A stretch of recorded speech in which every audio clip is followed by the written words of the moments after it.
Welcome, Dr. James Beckett, Sports Card Insights. This is the second part of my conversation with Chris Burak. The first part was dealing with subscription copies of the magazine and golf as opposed to soccer. And we got into some other questions he put together that I wouldn't say I'm prepared for the questions because it's about me or things that I did. And so I just have to go back down memory lane. So thanks, Chris, for taking me down there. So this is the last part of it.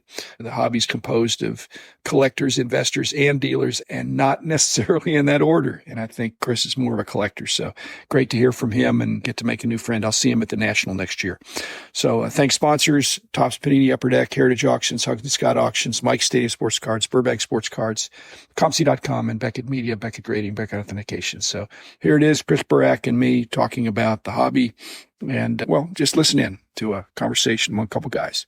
Soccer is a little bit like golf, and golf was not strong enough for us, because I was still in charge then, to maintain on its own without the ad support. If every company that does soccer cards, which is Topps and Merlin and Panini, flew to Dallas, Texas, and told the new regime there, hey, we want you to do soccer, and we're going to give this kind of level of ad support. And then we went and talked to some of the hobby shops, and we thought we'd get distribution. If I were in charge, I'd do it. But that's not happening right now because people have moved on from print. That's sad because a printed price guide, this is my bias, brings some structure. When you're looking up cards one at a time, that's not the same as letting your fingers do the walking down the page, seeing what arrows are up, what arrows are down, looking at the multipliers for some of the parallels and all that. So I think we were really fortunate to be where we were when we were, but I'm not there anymore, Chris. Somebody else needs to do it, and I hope they do. And I would benefit from that because when I'm working the dollar boxes, I look at soccer as well. I'm ambidextrous. I pull whatever I see that looks interesting to me that I haven't seen. I take it home and study it. But soccer study is harder. I agree with you, Dr. Beckett. I would really enjoy something in my hands. I look at the Beckett online price guide and I hear you referencing it every once in a while, and it sounds amazing. And you could look up any card at any time at any price.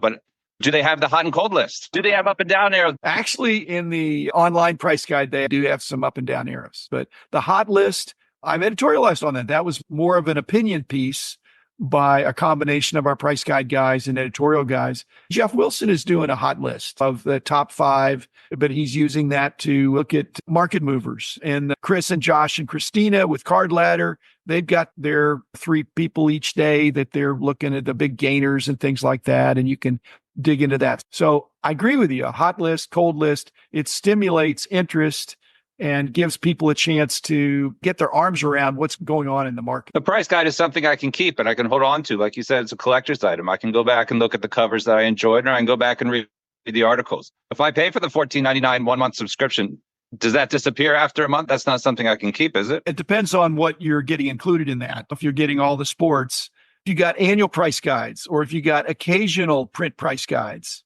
it depends on whether you're trying to do all the sports, which I do, or if you're mainly just focused on baseball or basketball or football or hockey or something like that. My old company has moved away from the almost total reliance we had on print.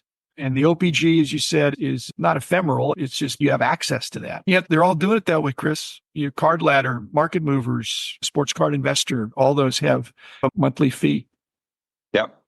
And it disappears. It doesn't disappear. It's just you lose access to it. I'll ask you a what-if question, Dr. Beckett. You talk a lot about what you want to do with your cards. You talk about trying to sell cents. Maybe you want to relieve the burden of your family trying to make a decision on what to do with all your cards. Do you want to give them to your kids? Was that something that you would enjoy? You talk about what would have made you the most money or what path you would have gone down. So my question is, what if you never sold your cards and you were just buyers throughout the years? Would you have enjoyed that path, or you enjoy the path that you went down, turning from a dealer to price guide, author? You've just asked me a different version of a tough question, because basically you put about 10 easy questions together into one complicated question of how would I handle something. First of all, there's no try.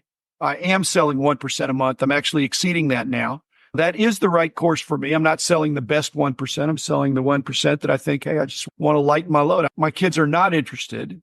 I've got boxes of pretty good cards that I could find a new home for. So frankly, Chris, I'm very happy with that. But when I go to a card show, I have zero interest at the Dallas show or at the National in selling cards there.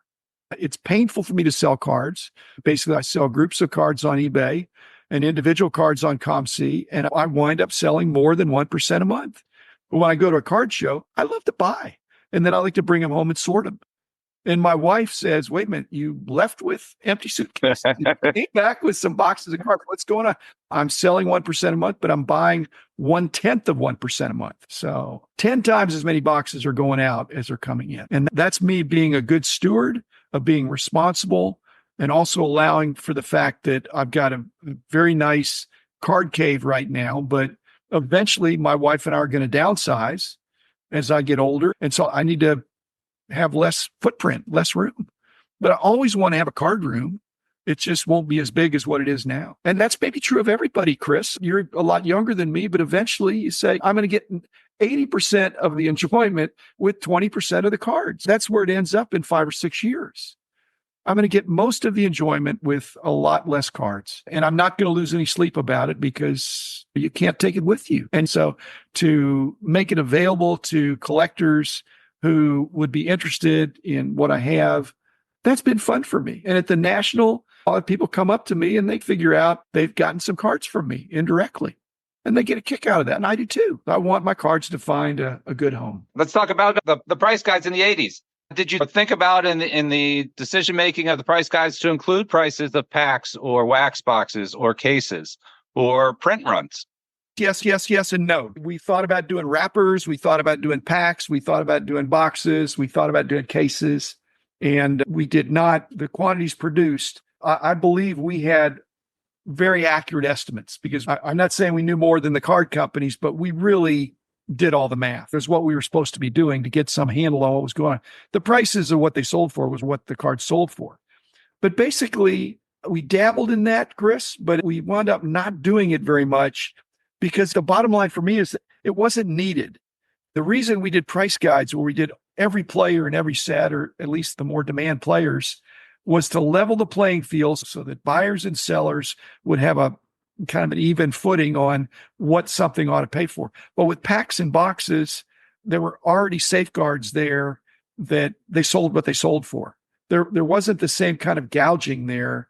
Whereas before the print price guides, before the annual price guides, the volatility or the variability, the standard deviation of a card when nobody had any idea what it was worth was all over the place. But packs and boxes, if you go to the National, there's Dave and Adams and Blowout and Steel City, or there's all these different ones. The prices are exactly the same, if you've noticed. So they all have low price guarantees. Even back in the day, I think that was the case. So it was making work for us. The other aspect of this is we really had our hands full. It was out of the normal workflow that we had. In other words, when we were looking with approval at eBay, back when eBay got going, we were just trying to go through and see what cards were selling for, what individual cards, so we could parse by the player's name. And so it would have been a whole separate workflow to try to do packs and boxes and cases. Again, they just didn't need the help. They weren't clamoring for that. We had our hands full with the work we were doing. We wanted to make sure we were covering the right players. We were very tuned into what players were selling for more, who was hot. The products, it would be obvious. And even then, the products, like you say, if a product got hot, the SRP could go out the window, especially in the late 90s, 2000s, 2010s. So we didn't do it. We did it some, but it wasn't worth the effort. Yeah, the old story is baseball cards got thrown away by my parents or for whatever reason. What are we talking production numbers in decades? In the 1990 tops, are they making 3 million cards? What were they making in the 50s or 60s? You know, how many cards are we talking? 100 million. Upper Deck, there's probably at least 1 million Ken Griffey Juniors. Now, if he's one of 700 cards, then there's 700 million of those. Now, there's some thought they ran off some extras of his, but we're talking in the hundreds of millions a lot of times. The other thing we figured out is that if we do the math and figure out this is how many we think were 66 tops or 76 tops or 86 tops or 96 tops, it's academic, but it's really not helpful. In fact, it might even be chilling because the operative number, Chris, that matters, which we also try to get a handle on, is what's the total estimated remaining population, not the pop report, but how many raw cards are still out there not in a dumpster, not burned up, not lost, not thrown away, but in the hands of collectors or available. And it's less than half of a lot of the years. And so to say how many were printed, it's more important to know how many are out there. And that's why we've just allowed people to grab onto the pop report, which can be misleading because only the best cards get graded in volume usually, but that gives you a little bit of a handle. But 52 tops even, did they make 100 million of those? I don't know. It wouldn't shock me. It was tens of millions at least. So people, be careful what you wish for. If you think, I want to know exactly how many they do, you can do the math if they give you the pack odds and you know the serial numbers and all that, but it comes up more than 100 million. And that intimidates people. Oh, wait a minute, there's 350 million people in America. So what's the big deal? The big deal is most people don't collect. That means anybody that collects, there's more than enough for them to have a complete set. And they don't collect complete sets. So there's not enough demand that if every card that was produced was collected and saved and they tried to buy and sell it, the market would be flooded if they all came out at the same time. So I find your stories fascinating. When you're sitting around hotel rooms in the 70s, single, and you're talking about who has the Honus Wagner cards, have you ever thought of making a movie about yourself, or has someone approached you? No. I've definitely thought about not doing that. I enjoyed talking to Dick Perez and Mark Evans that did the Diamond King movie that was debuted at the National. And that was great. And he's my contemporary. And I had Ken Golden on, and he's enjoying the video aspect of the Golden Touch and the King of Collectibles and all that. But video is probably not my format. I'm trying to tell my story over the podcast, and audio is good. Like I said, I'm just not that much of a video person. I don't know that when I finish doing all the podcasts, somebody will turn it into a book. It's just 15 minutes a day or 3 times a week. I'm trying to cover the things, but I'm not doing it in a linear way. If I did a book, I'd start when I was born and I'd go till now, and that's not as much fun. It's just bouncing around. So I don't think I will do a movie. I'm not even sure I'll do a book, but I have found the closest thing to that is this podcast. I was watching the Jack of All Trades movie, and they had mentioned your name. Do you have anything to say on that? Absolutely. I knew Stu's dad that gets a bad rap and probably some self-inflicted wounds there. I knew him pretty well, and then he disappeared. That's one thing for your friend to disappear. It's another thing for it to be your dad that disappears. So I feel Stu's pain, but his dad was a complicated guy. And that was a movie that wasn't just about cards. It was a human interest story.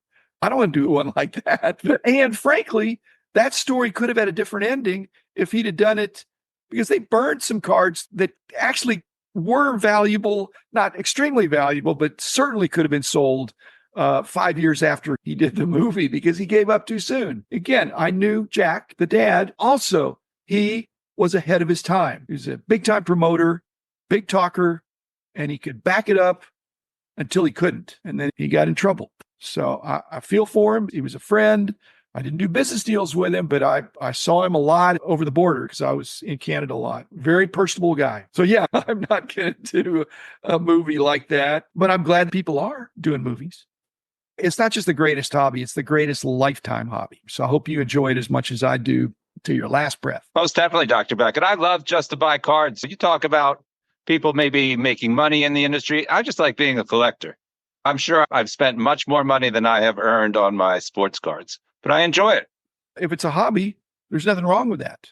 You shouldn't go into business. In fact, I shouldn't have gone into business as buying cards because I don't like to sell. But I did the price guide thing, and I could sell something that was a labor of love that people paid for. The man in the house of cards. The man in the house of cards. The man in the house of cards is doing color right.